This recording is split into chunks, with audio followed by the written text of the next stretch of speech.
ਪਿਆਰ ਤੇ ਸਾਂਝ ਤਾਂ ਉਹਨਾਂ ਵੇਲਿਆਂ ਵਿੱਚ ਹੁੰਦੇ ਸੀ ਜਦੋਂ ਦਿਲ ਸੱਚੇ ਤੇ ਘਰ ਕੱਚੇ ਹੁੰਦੇ ਸੀ। ਪਰ ਉਹਨਾਂ ਕੱਚੇ ਘਰਾਂ ਵਿੱਚ ਗਰੀਬੀ ਦਾ ਨਹੀਂ ਬਲਕਿ ਅਮੀਰੀ ਦਾ ਵਾਸ ਹੁੰਦਾ ਸੀ, ਕਿਉਂਕਿ ਹਰ ਚੀਜ਼ ਬੜੀ ਹੀ ਸ਼ੁੱਧ, ਕਲਾਤਮਕ, ਸੋਹਣੀ ਤੇ ਮਜ਼ਬੂਤ ਹੁੰਦੀ ਸੀ।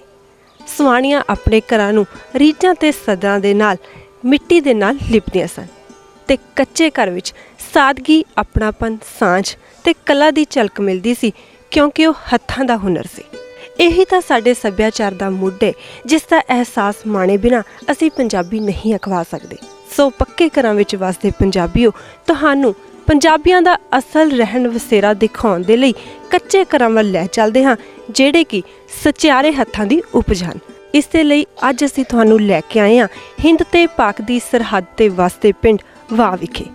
ਇੱਥੇ ਅਸੀਂ ਸਾਡੇ ਅਮੀਰ ਸੱਭਿਆਚਾਰ ਦੀ ਅਸਲ ਤੇ ਸਾਦਗੀ ਨਾਲ ਭਰੀ ਹੋਈ ਝਲਕ ਦਾ ਆਨੰਦ ਮਾਣਾਂਗੇ।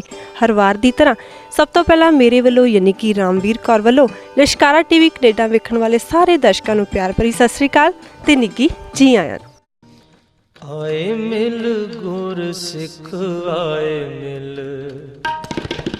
ਤੂੰ ਮੇਰੇ ਗੁਰੂ ਕੇ ਪਿਆਰੇ।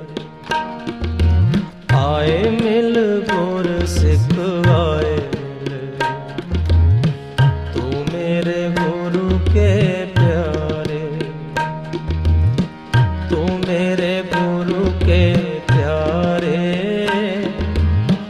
ਤੂੰ ਮੇਰੇ ਗੁਰੂ ਕੇ ਪਿਆਰੇ। ਤੂੰ ਮੇਰੇ ਗੁਰੂ ਕੇ ਪਿਆਰੇ, ਤੂੰ ਮੇਰੇ ਗੁਰੂ ਕੇ ਪਿਆਰੇ। ਆਏ ਮਿਲ ਗੁਰ ਸਿੱਖ ਆਏ, ਤੂੰ ਮੇਰੇ ਗੁਰੂ ਕੇ। ਕੱਚਾ ਘਰ ਪੁਰਾਤਨ ਪੰਜਾਬੀ ਪੇਂਡੂ ਵਿਰਾਸਤ ਦਾ ਚਿੰਨ੍ਹ ਹੈ। ਪੰਜਾਬ ਦੀ ਵਿਰਾਸਤ ਵਿੱਚ ਪੁਰਾਤਨ ਸਮੇਂ ਤੋਂ ਹੀ ਰਜਵਾੜਿਆਂ ਤੇ ਮਹਾਰਾਜਿਆਂ ਵੱਲੋਂ ਸੁੰਦਰ ਤੇ ਵੱਡੇ ਘਰ ਬਣਾਉਣ ਦਾ ਰਿਵਾਜ ਪ੍ਰਚਲਿਤ ਹੈ। ਪਰੰਤੂ ਇੱਕ ਆਮ ਜੀਵਨ ਵਿੱਚ ਉਦੋਂ ਕੱਚੇ ਘਰ ਬੜੇ ਮਹੱਤਵਪੂਰਨ ਮੰਨੇ ਜਾਂਦੇ ਸਨ। ਘਰ ਇੱਕ ਸੁਪਨਿਆਂ ਦਾ ਸੀਸ ਮਹਿਲ। ਝੱਖੜ, ਝੜੀ ਤੇ ਸਦ ਰੁੱਤ ਦੇ ਕਹਿਰ ਤੋਂ ਬਚਣ ਲਈ ਘਰ ਦਾ ਸਹਾਰਾ ਲੈਣਾ ਪੈਂਦਾ ਹੈ।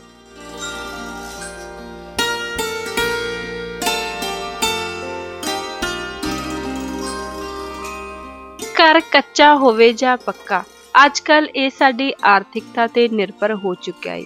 ਪਰੰਤੂ ਕੱਚੇ ਘਰਾਂ ਵਿੱਚ ਕੋਈ ਮਜ਼ਬੂਤ ਤੇ ਪੱਕੇ ਇਰਾਦਿਆਂ ਵਾਲੀ ਰੂਹ ਦਾ ਵਾਸ ਵੀ ਹੋ ਸਕਦਾ ਹੈ। ਆਜ਼ਾਦੀ ਤੋਂ ਪਹਿਲਾਂ ਜਦ ਪੰਜਾਬ ਆਪਣੇ ਆਪ ਵਿੱਚ ਇੱਕ ਸੋਨੇ ਦੀ ਚਿੜੀ ਸੀ, ਉਦੋਂ ਇਸ ਦੀ ਵਿਰਾਸਤ ਬੜੀ ਅਮੀਰ ਸੀ। ਰੋਟੀ ਬੇਟੀ ਦੀ ਸਾਂਝ ਸੀ। ਗੱਲ ਕੀ, ਘਰ ਕੱਚੇ ਸਨ ਪਰ ਲੋਕਾਂ ਦੇ ਅੰਦਰਲੀ ਆਤਮਾ ਬੜੀ ਹੀ ਪੱਕੀ ਸੀ। ਕੱਚੇ ਘਰ ਵਿੱਚ ਜ਼ਿੰਦਗੀ ਗੁਜ਼ਾਰ ਰਹੀ ਮਨੁੱਖਤਾ ਸੰਵੇਦਨਸ਼ੀਲ ਤੇ ਮੋਹ ਮਮਤਾ ਵਿੱਚ ਲੋਥ-ਪੋਥ ਹੁੰਦੀ ਸੀ।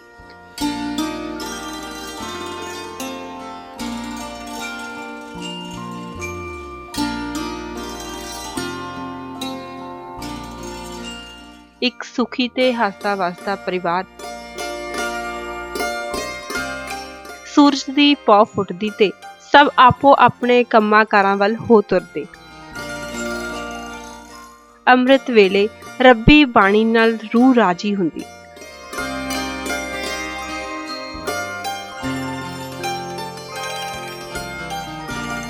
ਘਰ ਦਾ ਮੁਖੀ ਸੂਰਜ ਦੀ ਟਿੱਕੀ ਨਿਕਲਣ ਤੋਂ ਪਹਿਲਾਂ ਹੀ ਪਸ਼ੂਆਂ ਲਈ ਹਰਾ ਚਾਰਾ ਲੈਣ ਲਈ ਖੇਤਾਂ ਵਿੱਚ ਜਾ ਵੜਦਾ।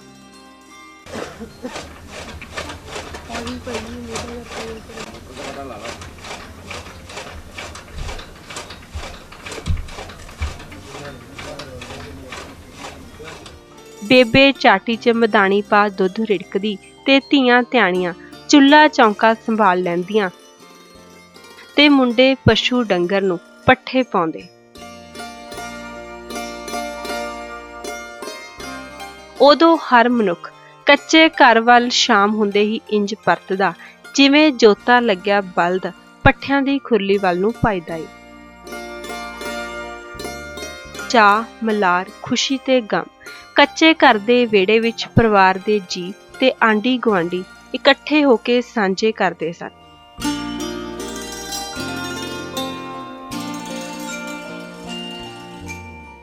ਆਪਣੇ ਗੁਰੂ ਸਾਹਿਬਾਂ ਦੇ ਫਰਮਾਨ ਆਪਣੇ ਹੱਥੀ ਆਪਣਾ ਆਪੇ ਹੀ ਕਾਜ ਸਵਾਰੀਏ ਦੇ ਮਹਾਨ ਕਥਨ ਤੇ ਅਮਲ ਦੇ ਧਾਰਨੀ ਹੋ ਕੇ ਆਪਣੇ ਸੁਪਨਿਆਂ ਦੇ ਸ਼ੀਸ਼ ਮਹਿਲ ਭਾਵ ਕੱਚੇ ਘਰ ਨੂੰ ਤਿਆਰ ਕਰਦੇ ਸਨ। ਉਦੋਂ ਨਵਾਂ ਕੱਚਾ ਘਰ ਬਣਾਉਣਾ ਵੀ ਬੜੀ ਵੱਡੀ ਗੱਲ ਹੁੰਦੀ ਸੀ। ਆਰਥਿਕ ਵਸੀਲੇ ਘੱਟ ਸਨ। ਘਰ ਵਿੱਚ ਚੁੱਲ੍ਹਾ ਚੌਂਕਾ, ਡੰਗਰ ਵੱਛੇ ਵਾਲਾ ਕਮਰਾ,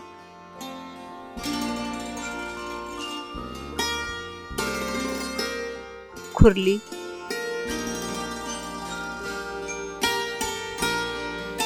ਤੰਦੂਰ, ਅੰਗੀਠੀ, ਪੌੜੀਆਂ,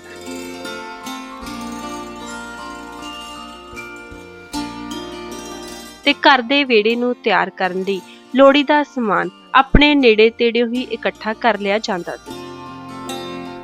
ਕੱਚੇ ਘਰ ਦੀ ਵਿਉਂਤਬੰਦੀ ਤਾਂ ਪੱਕੇ ਘਰ ਨਾਲੋਂ ਵੀ ਕਿਤੇ ਵਧੀਆ ਬਣੀ ਹੁੰਦੀ ਏ। ਅੱਜ ਕੱਲ੍ਹ ਤਾਂ ਬੰਦ ਘਰ ਬਣਾ ਲਏ ਜਾਂਦੇ ਨੇ ਜਿਸ ਵਿੱਚ ਠੰਡਕ ਲਈ ਏਸੀ ਤੇ ਗਰਮੀ ਲਈ ਹੀਟਰ ਦੀ ਵਰਤੋਂ ਕੀਤੀ ਜਾਂਦੀ ਏ। ਪਰ ਜਦੋਂ ਕੱਚੇ ਘਰ ਬਣਾਏ ਜਾਂਦੇ ਸੀ ਠੰਡਕ ਤੇ ਨਿੱਘ ਲਈ ਉਸ ਦੀ ਬਣਤਰ ਅਨੁਸਾਰ ਹੀ ਕੁਦਰਤੀ ਤੌਰ ਤੇ ਹੀ ਧਿਆਨ ਰੱਖਿਆ ਜਾਂਦਾ ਸੀ।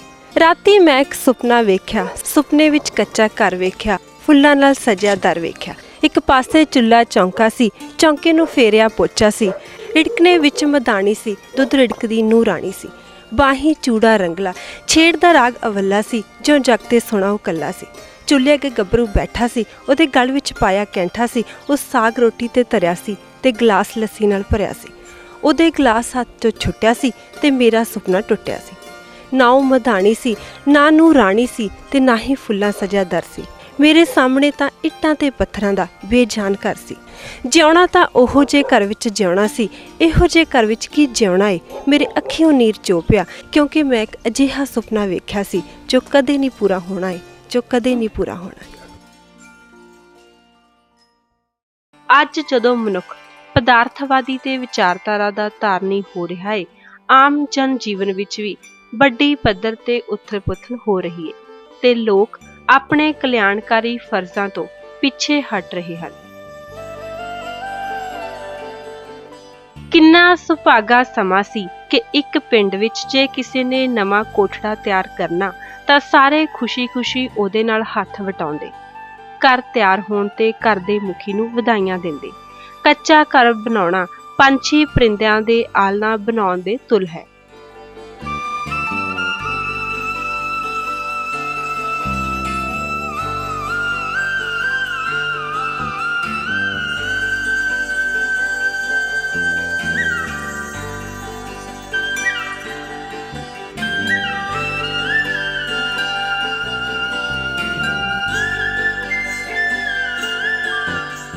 ਪ੍ਰਕਿਰਤੀ ਦਾ ਇਹ ਇੱਕ ਅਦਭੁਤ ਨਿਯਮ ਹੈ। ਪੌ ਫੁੱਟਣ ਤੋਂ ਤਰਕਾਲਾਂ ਪੈਣ ਤੱਕ ਘਰ ਦੇ ਖੁੱਲ੍ਹੇ ਵਿਹੜੇ ਵਿੱਚ ਇੱਕ ਨਹੀਂ ਸੈਂਕੜੇ ਸੁਪਨੇ ਸੱਚ ਹੁੰਦੇ ਹਨ। ਬਿਰਧ ਬਾਪ ਪੁੱਤਰਾਂ ਤੇ ਧੀਆਂ ਨੂੰ ਜਵਾਨ ਹੁੰਦਿਆਂ ਦੇਖਦਾ ਏ। ਕੱਚਾ ਘਰ ਬਣਾਉਣ ਲਈ ਪੱਕੇ ਘਰ ਬਣਾਉਣ ਤੋਂ ਵੀ ਵੱਧ ਮੁਸ਼ੱਕਤ ਕਰਨੀ ਪੈਂਦੀ ਹੈ। ਮਿੱਟੀ ਦੀਆਂ ਇੱਟਾਂ, ਨਹਿਰਾਂ ਸੂਇਆਂ ਦੁਆਲੇ ਉੱਗਿਆ ਸਰਕੜਾ, ਢਾਬ ਦੇ ਰੁੱਖਾਂ ਦੀਆਂ ਕੜੀਆਂ, ਪਿੰਡ ਦੀ ਨਿਆਈ ਵਿੱਚ ਉੱਗੀ ਕਿੱਕਰ ਦੀਆਂ ਲਟੈਣਾਂ, ਪਿੰਡ ਦੇ ਛੱਪੜ ਵਿੱਚੋਂ ਨਿਕਲੇ ਪਰੋਲੇ ਦਾ ਢਾਂਚਾ ਖੜਾ ਕਰਨ ਲਈ ਬਹੁਤ ਹੀ ਮਹੀਨ ਹੱਥਾਂ ਦੀ ਲੋੜ ਹੁੰਦੀ ਹੈ। ਕੱਚੀਆਂ ਕੰਧਾਂ ਉੱਤੇ ਵੇਲ ਬੂਟੀਆਂ,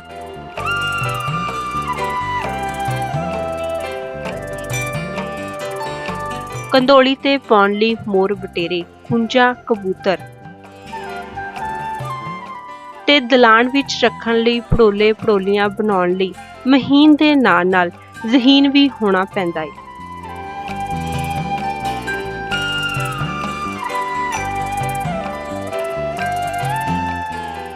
ਆਲੇ ਵਿੱਚ ਰੱਖਣ ਵਾਲੇ ਦੀਵੇ ਤੋਂ ਲੈ ਕੇ ਪੰਜਾਲੀਆਂ ਟੰਗਣ ਵਾਲੀ ਪਟਛੱਤੀ ਬਣਾਉਣ ਤੱਕ ਬਹੁਤ ਸਾਰੇ ਪੜਾਵਾਂ ਵਿੱਚੋਂ ਦੀ ਗੁਜ਼ਰਨਾ ਪੈਂਦਾ ਹੈ।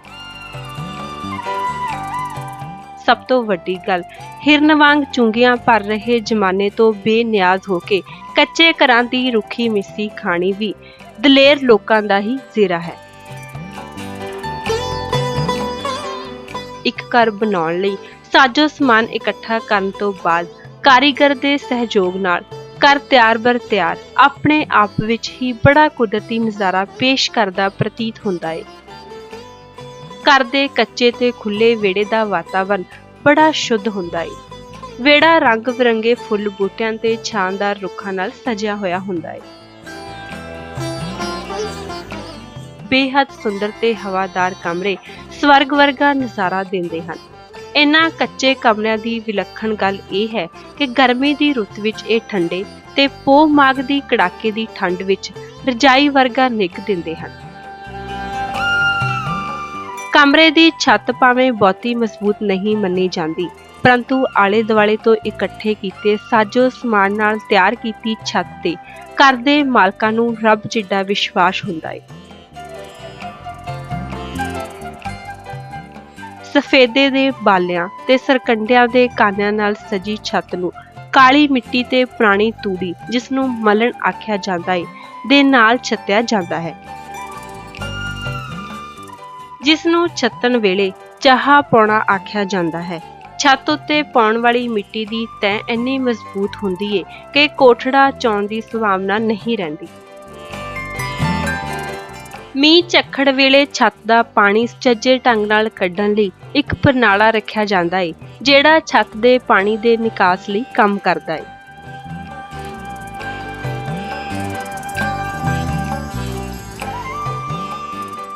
ਜਿੱਥੇ ਪੂਰੇ ਦਾ ਪੂਰਾ ਘਰ ਕੱਚਾ ਹੁੰਦਾ ਹੈ, ਉੱਥੇ ਹੀ ਨਹਾਉਣ ਧੋਣ ਵਾਲੇ ਗੁਸਲਖਾਨੇ ਨੂੰ ਵੀ ਕੱਚੀਆਂ ਇੱਟਾਂ ਨਾਲ ਹੀ ਤਿਆਰ ਕੀਤਾ ਜਾਂਦਾ ਹੈ।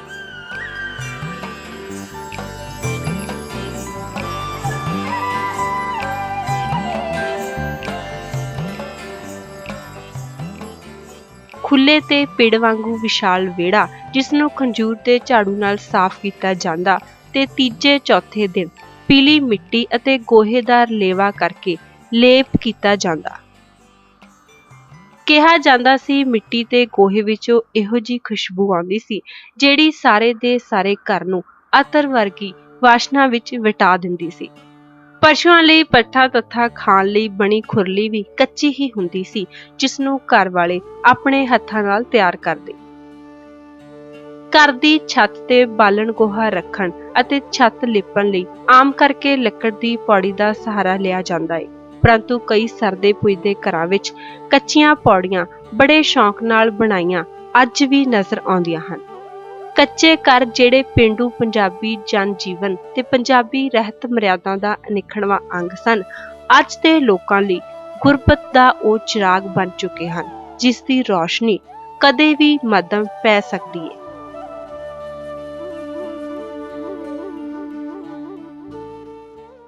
ਕੱਚੇ ਘਰ ਨਾਲ ਜੁੜਿਆ ਹੋਇਆ ਹਰ ਪੱਖ ਉਸ ਦੀ ਬਣਤਰ ਤੇ ਹੀ ਨਿਰਭਰ ਹੁੰਦਾ ਹੈ। ਚਾਹੇ ਕੱਚਾ ਘਰ ਵੇਖਣ ਨੂੰ ਸੋਹਣਾ ਲੱਗਦਾ ਹੈ ਤੇ ਚਾਹੇ ਉਹ ਗਰਮੀਆਂ ਵਿੱਚ ਠੰਡਾ ਤੇ ਸਰਦੀਆਂ ਵਿੱਚ ਨਿੱਘਾ ਰਹਿੰਦਾ ਹੈ, ਹਰ ਗੱਲ ਕਿਤੇ ਨਾ ਕਿਤੇ ਆ ਕੇ ਉਸ ਦੀ ਬਣਤਰ ਤੇ ਹੀ ਟਿਕ ਜਾਂਦੀ ਹੈ, ਕਿਉਂਕਿ ਉਹਦੀ ਬਣਤਰ ਹੀ ਇਸ ਤਰੀਕੇ ਨਾਲ ਬਣੀ ਹੁੰਦੀ ਹੈ। ਹੁਣ ਆਪਾਂ ਗੱਲਬਾਤ ਕਰਾਂਗੇ ਸਵਰਨ ਕੌਰ ਨਾਲ, ਜਿਨ੍ਹਾਂ ਨੇ ਕਿ ਆਪਣੇ ਹੱਥੀਂ ਕੱਚਾ ਘਰ ਬਣਾਇਆ ਹੋਇਆ ਹੈ। ਸਤਿ ਸ਼੍ਰੀ ਅਕਾਲ ਜੀ। ਸਤਿ ਸ੍ਰੀ ਅਕਾਲ। ਅੱਛਾ, ਕੱਚੇ ਘਰ ਦੀ ਆਪਾਂ ਗੱਲ ਕਰ ਰਹੇ ਹਾਂ, ਤਾਂ ਤੁਸੀਂ ਤਾਂ ਘਰ ਬਣਾਇਆ, ਕੱਚੇ ਘਰ ਵਿੱਚ ਰਹਿੰਦੇ ਹੋ ਤੁਸੀਂ, ਹਾਂਜੀ। ਕਿਵੇਂ ਬਣਾਉਣਾ ਸ਼ੁਰੂ ਕੀਤਾ? ਇਹਨੇ ਪਹਿਲਾਂ ਮਿੱਟੀ ਲਿਆਈ ਦੀ ਬਾਹਰੋਂ, ਤੇ ਛੱਪੜਾਂ ਦੇ ਵਿੱਚੋਂ ਮਿੱਟੀ ਲਿਆਈ ਦੀ, ਰੇੜਿਆਂ ਤੇ ਢੋਈ ਦੀ ਆ ਵਕਤਾਂ ਵੈਦਿਆਂ ਦੇ ਨਾਲ, ਤੇ ਫਿਰ ਲਿਆ ਕੇ ਫਿਰ ਕੱਚੀਆਂ ਇੱਟਾਂ ਪਾਈ ਦੀਆਂ। ਇੱਟਾਂ ਨਾ ਪੈਣ ਤੇ ਮਿੱਟੀ ਦੇ ਥੋਬੇ ਵੱਟ ਕੇ ਤੇ ਉਹਨਾਂ ਦੇ ਕੰਧਾਂ ਕਰਕੇ ਤੇ ਉਹਨਾਂ ਨੂੰ ਮੁਰੰਮਤ ਕੀਤਾ ਜਾਂਦਾ। ਅੱਛਾ, ਪਹਿਲਾਂ ਇੱਟਾਂ ਬਣਾਈ ਜਾਂਦੀਆਂ, ਉਹਨੂੰ ਆਪਾਂ ਕੱਚੀਆਂ ਇੱਟਾਂ ਕਹਿੰਦੇ। ਸੱਚੇ ਦੀ ਇੱਟ ਹੁੰਦੀ। ਅੱਛਾ, ਪਹਿਲਾਂ ਸੱਚੇ ਹੁੰਦੇ ਸੀ ਨਾ, ਲੱਕੜ ਦੇ ਹੁੰਦੇ ਸੀਗੇ ਸੱਚੇ, ਤੇ ਉਹਦੀ ਇੱਟ ਪਾ ਕੇ ਤੇ ਫਿਰ ਉਹ ਕੰਧਾਂ ਬਣਾਈਆਂ ਜਾਂਦੀਆਂ। ਅੱਛਾ, ਫਿਰ ਬਣਾ ਕੇ ਸਾਰਾ ਆਲਾ ਦੁਆਲਾ ਵਲ ਕੇ। ਅੱਛਾ, ਕੰਧਾਂ ਜਿਹੜੀਆਂ ਬਣਾਈ ਜਾਂਦੀਆਂ ਦੀਆਂ ਨੀਹਾਂ ਵੀ ਹੁੰਦੀਆਂ ਨੇ ਕਿ ਨਹੀਂ, ਇਹਨਾਂ ਦੀ ਨੀਂਹ ਉੱਤੇ ਹੀ ਹੁੰਦੀ, ਉੱਤੇ ਹੀ ਹੁੰਦੀਆਂ ਨੇ? ਪੱਕਿਆਂ ਦੀ ਥੱਲੇ ਪੀ ਕੇ ਡੂੰਗੀ ਨੀਂਹ ਹੁੰਦੀ, ਇਹਦੀ ਉੱਤੇ ਹੁੰਦੀ। ਤੇ ਨੀਂਹ ਉੱਤੇ ਹੋਣ ਦੇ ਬਾਵਜੂਦ ਵੀ ਫਿਰ ਵੀ ਇਹ ਵਧੀਆ ਖੜੇ ਰਹਿੰਦੇ ਨੇ, ਤੇ ਇਹਦਾ ਕੀ ਕਾਰਨ ਹੁੰਦਾ? ਵਧੀਆ ਰਹਿੰਦੇ ਵੀ ਮੀਂਹ ਕਣੀ ਪਵੇ ਤੇ ਬਚਾ ਕੇ ਇਹਨਾਂ ਨੂੰ ਰੱਖੀਦਾ, ਵੀ ਪਾਣੀ ਨਹੀਂ ਲਾਗੇ ਆਉਣ ਦੇਈਦਾ। ਅੱਛਾ ਜੀ, ਪੂਰਾ ਧਿਆਨ ਰੱਖਣਾ ਪੈਂਦਾ, ਫੇਰ ਹੀ ਖੜੇ ਰਹਿੰਦੇ। ਹਾਂਜੀ। ਅੱਛਾ, ਤੇ ਛੱਤ ਦੀ ਗੱਲ ਕਰੀਏ ਤਾਂ ਪਹਿਲਾਂ ਇੱਟਾਂ ਦੇ ਨਾਲ ਤੁਸੀਂ ਕਹਿੰਦੇ ਹੋ ਕੰਧ ਖੜੀ ਕੀਤੀ ਆ, ਫਿਰ ਉਹਦੀ ਲਿਪਾਈ ਕੀਤੀ ਜਾਂਦੀ ਆ, ਤੇ ਛੱਤ ਜਦੋਂ ਪਾਉਣੇ ਆ ਉਹਦੇ 'ਚ ਕਿਹੜੀਆਂ ਕਿਹੜੀਆਂ ਚੀਜ਼ਾਂ ਆਉਂਦੀਆਂ ਨੇ? ਉਹਦੇ ਵਿੱਚ ਮੁੜ ਕੇ ਆ ਬਾਹਰੋਂ ਖੇਤਾਂ ਦੇ ਵਿੱਚੋਂ ਡਰੈਣ ਤੋਂ ਕੋਈ ਨਖਾਸੂ ਹੋਵੇ ਬਾਹਰੋਂ ਕਾਨੇ ਵੱਢ ਕੇ ਲਿਆਈਦੇ, ਸਰਕੜਾ ਵੱਢ ਕੇ ਲਿਆਈਦਾ ਤੇ ਉਹ ਫਿਰ ਲਿਆ ਕੇ ਤੇ ਫਿਰ ਪਾਈ ਦੇ ਤੇ ਬਾਲੇ ਬਣਾਈ ਦੇ, ਬਾਲੇ ਉੱਤੇ ਪਾ ਕੇ ਸ਼ਤੀਰ ਪਾ ਕੇ ਉਹਨਾਂ ਦੇ ਉੱਤੇ ਖਿਲਾਰਿਆ ਜਾਂਦਾ, ਖਿਲਾਰ ਕੇ ਉੱਤੇ ਮਿੱਟੀ ਪਾਈ ਜਾਂਦੀ, ਮਿੱਟੀ ਪਾ ਕੇ ਤੂੜੀ ਪਾ ਕੇ ਉਹਨੂੰ ਲਿੰਬਿਆ ਜਾਂਦਾ। ਅੱਛਾ ਜੀ, ਫਿਰ ਲਿਪਦੇ ਹੋ। ਤੇ ਪਹਿਲਾਂ ਤਾਂ ਇਹ ਚੀਜ਼ਾਂ ਵਾਧੂ ਹੁੰਦੀਆਂ ਸੀ, ਆਮ ਹੀ ਖੇਤਾਂ 'ਚ ਹੁੰਦੀਆਂ ਸੀ, ਹੁਣ ਵੀ ਆਸਾਨੀ ਨਾਲ ਹੀ ਮਿਲ ਜਾਂਦੀਆਂ? ਹੁਣ ਵੀ ਮਿਲ ਜਾਂਦੀਆਂ।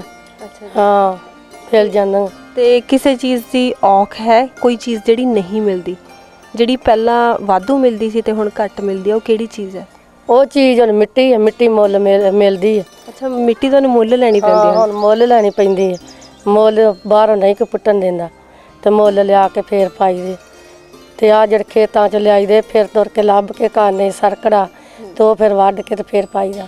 ਅੱਛਾ ਜੀ। ਅੱਗੇ ਤਾਂ ਬਤੇਰਾ ਹੁੰਦਾ ਸੀ, ਹੁਣ ਗੱਡੀਆਂ ਦੇ ਬਾਹਰੋਂ ਲੋਕੀ ਆਉਂਦੇ ਵੱਢ ਕੇ ਲੈ ਜਾਂਦੇ, ਤੇ ਹੁਣ ਉਹ ਗਰੀਬਾਂ ਨੂੰ ਘੱਟ ਹੀ ਲੱਭਦਾ। ਅੱਛਾ ਜੀ।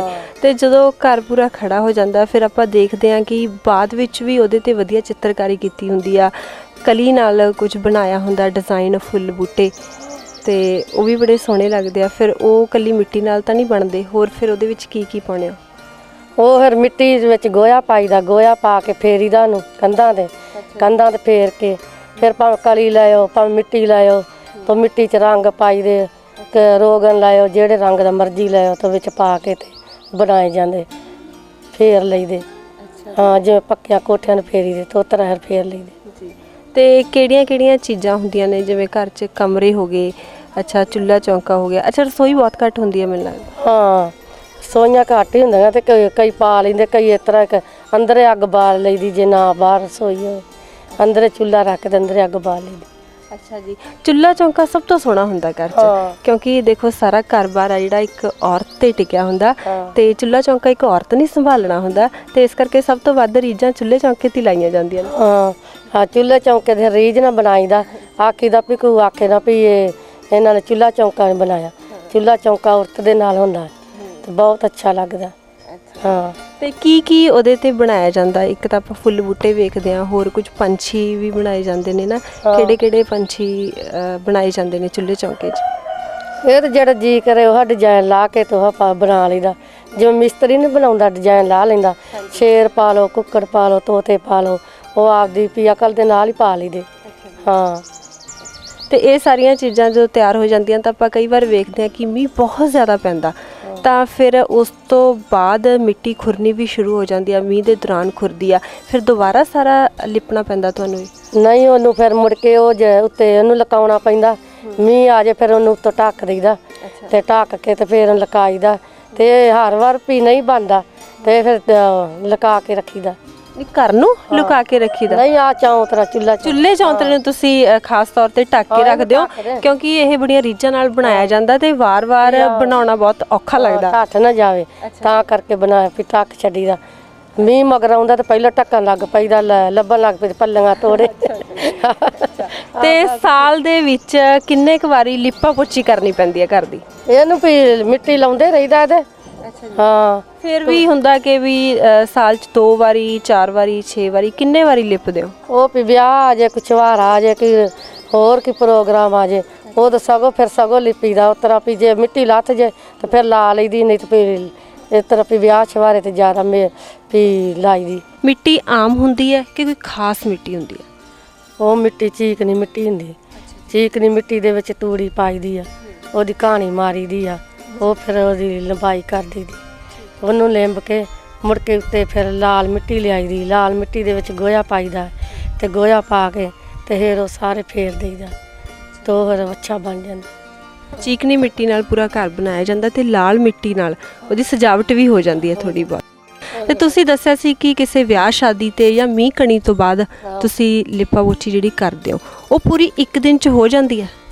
ਤੋ ਲੱਗੇ ਰਹੀਦਾ, ਕਈ ਦਿਨ ਲੱਗੇ ਰਹੀਦਾ, ਪਰ 2 ਦਿਨ ਲੱਗ ਜਾਣ, 4 ਦਿਨ ਲੱਗ ਜਾਣ, ਤਾਂ ਉਹਨੂੰ ਫਿਰ ਸਾਰੇ ਨੂੰ ਬਣਾ ਕੇ ਫੇਰ ਵੀ ਹਟੀਦਾ।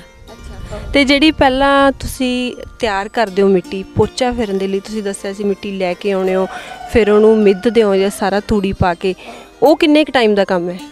ਉਹ ਵੀ ਬਥੇਰਾ ਟਾਈਮ ਲੱਗ ਜਾਂਦਾ ਇਹਦੇ, ਕਦੇ 2-2 ਦਿਨ ਵੀ ਲੱਗ ਜਾਂਦੇ, ਵਿੱਚ ਪਾ ਕੇ ਕਹਾਣੀਆਂ ਮਾਰੀ ਦੀਆਂ, ਤੇ ਜਦੋਂ ਵਧੀਆ ਬਣ ਜੇ ਤੇ ਫਿਰ ਉਹਨੂੰ ਬਣਾ ਕੇ ਤੇ ਫਿਰ ਲਾਈ ਦੀ। ਹਾਂ। ਤੇ ਘਰ ਦੇ ਵਿੱਚ ਕਿੰਨੇ ਕੁ ਹਿੱਸੇ ਆ? ਘਰ ਦੇ ਕਿਹੜੇ ਕਮਰੇ ਨੇ, ਰਸੋਈ ਹੈ, ਕਿਸ ਤਰ੍ਹਾਂ ਦੇ ਹਿੱਸੇ ਆ, ਦੱਸੋ ਸਾਨੂੰ।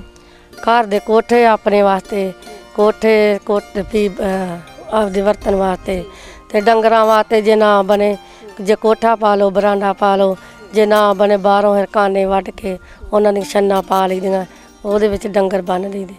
ਅੱਛਾ ਜੀ, ਯਾਨੀ ਕਿ ਛੱਤਿਆ ਜਾਂਦਾ ਡੰਗਰਾਂ। ਛੱਤਿਆ ਜਾਵੇ ਤੇ ਫਿਰ ਉਹ ਡੰਗਰ ਵਿੱਚ ਉਹਨਾਂ ਦੇ ਬੰਨ੍ਹ ਛੰਨਾ ਪਾ ਕੇ ਕਾਨਿਆਂ ਦੀਆਂ ਸਰਕੜੇ ਦੀਆਂ।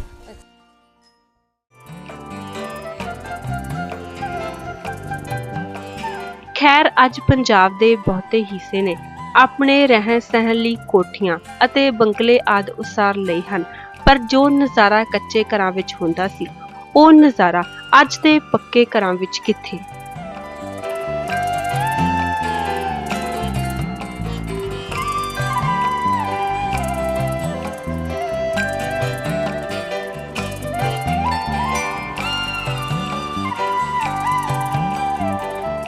ਕੱਚਿਆਂ ਘਰਾਂ ਵਿੱਚ ਸੱਚੀਆਂ ਰੂਹਾਂ ਦਾ ਵਾਸ ਹੁੰਦਾ ਏ। ਅਸਲ ਵਿੱਚ ਆਪਣੇ ਹੱਥ ਨਾਲ ਬਣਾਈ ਚੀਜ਼ ਨਾਲ ਹੀ ਬੰਦੇ ਦਾ ਮੋਹ ਜੁੜਿਆ ਹੁੰਦਾ ਏ, ਜਿਹੜਾ ਕਿ ਅੱਜ ਕੱਲ੍ਹ ਨਹੀਂ ਹੈ। ਇੱਕ ਘਰ ਤੋਂ ਦੂਜੇ ਘਰ ਵਿੱਚ ਸ਼ਿਫਟ ਹੋ ਜਾਣਾ ਆਮ ਜਿਹਾ ਵਰਤਾਰਾ ਬਣ ਗਿਆ ਹੈ। ਪੰਜਾਬੀਆਂ ਵਿੱਚ ਸਿਰਫ ਦਿਖਾਵੇ ਲਈ ਵੱਡੀਆਂ ਵੱਡੀਆਂ ਕੋਠੀਆਂ ਤੇ ਬੰਗਲੇ ਬਣਾਉਣ ਦੀ ਹੋੜ ਲੱਗੀ ਹੋਈ ਏ, ਤੇ ਇਸ ਹੋੜ ਦੇ ਵਿੱਚ ਮੋਹ ਪਿਆਰ ਤਾਂ ਗੁੰਮ ਹੋ ਗਿਆ ਏ। ਬਹੁਤੇ ਘਰਾਂ ਦੇ ਲੋਕ ਤਾਂ ਨੌਕਰੀ ਪੇਸ਼ਾ ਨੇ ਤੇ ਬੱਚੇ ਪੜ੍ਹਾਈਆਂ ਲਈ ਘਰਾਂ ਤੋਂ ਬਾਹਰ ਰਹਿੰਦੇ ਨੇ, ਤੇ ਘਰ ਨਾਲ ਮੋਹ ਤਾਂ ਕਿਸੇ ਦਾ ਵੀ ਨਹੀਂ ਹੈ। ਸਮੇਂ ਦੇ ਇਸ ਦੌਰ ਵਿੱਚ ਪ੍ਰਿੰਸੀਪਲ ਤੇਜਾ ਸਿੰਘ ਦੀਆਂ ਇਹ ਸਤਰਾਂ ਦੀ ਸੱਚਾਈ ਕਿਤੇ ਗੁੰਮ ਹੋ ਗਈ ਜਾਪਦੀ ਹੈ। ਘਰ ਇੱਟਾਂ ਤੇ ਵੱਟਿਆਂ ਦੇ ਬਣੇ ਕੋਠੇ ਨੂੰ ਨਹੀਂ ਕਹਿੰਦੇ। ਘਰ ਤੋਂ ਭਾਵ ਜਿੱਥੇ ਮਨੁੱਖ ਦੇ ਪਿਆਰ ਤੇ ਸਦਰਾਂ ਪਲਦੀਆਂ ਹਨ, ਜਿੱਥੇ ਬਾਲਪਨ ਵਿੱਚ ਮਾਂ ਭੈਣ ਤੇ ਭਰਾ ਕੋਲੋਂ ਪਿਆਰ ਲਿਆ ਹੁੰਦਾ ਹੈ। ਦਰਸ਼ਕੋ, ਪੱਕੇ ਘਰਾਂ ਵਿੱਚ ਰਹਿਣ ਵਾਲੇ ਲੋਕਾਂ ਦਾ ਜਿੰਨਾ ਮੋਹ ਘਰ ਦੇ ਜੀਆਂ ਨਾਲ ਹੁੰਦਾ ਹੈ, ਓਨਾ ਹੀ ਮੋਹ ਘਰ ਨਾਲ ਵੀ ਹੁੰਦਾ ਹੈ, ਕਿਉਂਕਿ ਕੱਚਾ ਘਰ ਤਪਦੀਆਂ ਧੁੱਪਾਂ ਵਿੱਚ ਪਸੀਨਾ ਵਹਾ ਕੇ ਲਿਪਿਆ ਹੁੰਦਾ ਹੈ। ਯਾਨੀ ਕਿ ਸੱਚਾਈ, ਮਿਹਨਤ ਤੇ ਹੁਨਰ, ਇਹ ਸਾਡੇ ਪੰਜਾਬੀ ਸੱਭਿਆਚਾਰ ਦੀਆਂ ਅਸਲ ਕਦਰਾਂ ਕੀਮਤਾਂ ਹਨ, ਜਿਨ੍ਹਾਂ ਦਾ ਅਹਿਸਾਸ ਤੁਹਾਨੂੰ ਕਰਵਾਉਣ ਦੇ ਲਈ ਅੱਜ ਅਸੀਂ ਪੂਰੀ ਕੋਸ਼ਿਸ਼ ਕੀਤੀ ਹੈ। ਸੋ ਤੁਹਾਨੂੰ ਇਹ ਕੋਸ਼ਿਸ਼ ਕਿਹੋ ਜਿਹੀ ਲੱਗੀ ਸਾਨੂੰ ਜ਼ਰੂਰ ਦੱਸਣ ਲਈ ਤੁਸੀਂ ਫੋਨ ਕਰ ਸਕਦੇ ਹੋ ਸਾਡੇ ਪ੍ਰੋਡਿਊਸਰ ਸ਼ਮੀ ਚੱਜ ਹੋਰਾਂ ਨੂੰ। ਨੰਬਰ ਹੈ 604 916 2121। ਤੁਸੀਂ ਈਮੇਲ ਵੀ ਕਰ ਸਕਦੇ ਹੋ, ਪਤਾ ਹੈ shamichaj@lishkara.ca। ਫਿਰ ਮਿਲਾਂਗੇ ਕਿਸੇ ਹੋਰ ਸੱਭਿਆਚਾਰਕ ਵੰਨਗੀ ਦੇ ਨਾਲ। ਤਦ ਤੱਕ ਲਈ ਸਤਿ ਸ੍ਰੀ ਅਕਾਲ।